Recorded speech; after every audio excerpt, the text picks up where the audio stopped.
Hello. I'm not generally in the habit of doing pairs of drums, but certainly in this instance it makes more sense. It's two more from the Craviotto side of the madness, but they're both walnut drums, both walnut shells, although they are actually still quite different. I got both of them from Steve Maxwell. They both actually were both second hand, although as will become apparent in a minute, when in fact this first drum is actually darker. I suppose it's more.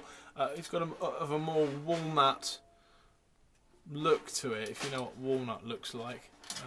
There you go. That's kind of quite dark, whereas the other one's slightly lighter. In fact, I'll show you now. It'll be easier. And as you can see, the figuring on that is really quite cool. It's like a sort of a stripe all the way through. This one's actually the heavier of the two as well. They're both 14x6.5, but as I said, they are sort of subtly different. The figuring the shell aside. This was something I've had this drum for 5 or 6 years maybe, and I've never noticed this up until a couple of months ago when I took the photos. It's actually got written inside, and you won't be able to see it, so I'm not even going to try. It's got the name Andre 2007 written inside the shell, which is really quite strange, and it's something that I never had noticed.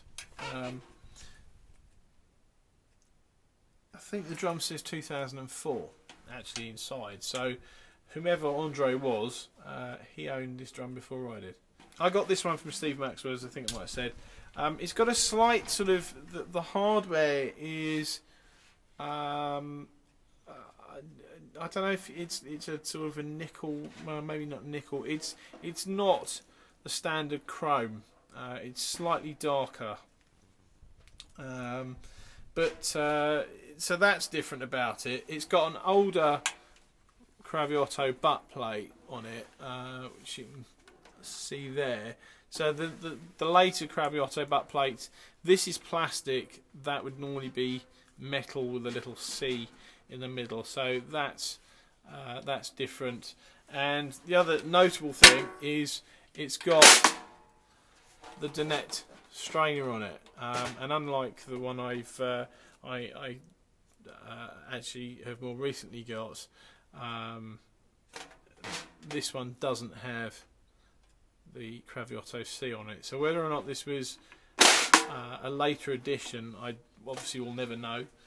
But it's got the original, well, say it's most likely got the original Craviotto logo head on it. As you can see, it's been played.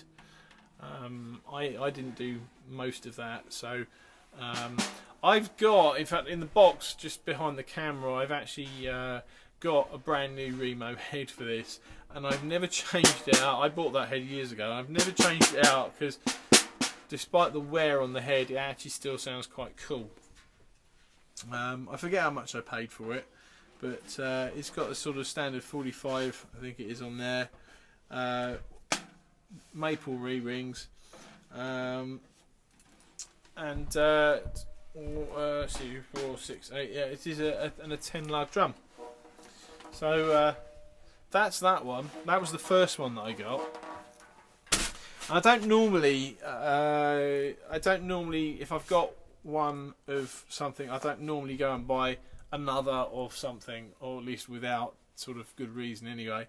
But this particular drum, again, which is, as I said, is slightly lighter. As you can see, the chrome is more, or the hoops is more, I suppose it's actually a brighter, sort of slightly more distinct. So I don't know again whether they're slightly unusual. You've got the normal Craviotto badge on there. I just want to check that other one. I think that other one has as well. So you've got the standard Craviotto badge. 2, 4, 6, 8. This is actually an 8 lug drum. So, which is oddly enough something else that I've only just realised is that that's a 10 lug drum. I think most of the Craviottos are 2, 4, 6, 8, 10. 10s, yeah. But this is an 8 lug drum. Now I think this was possibly a custom order by the former owner.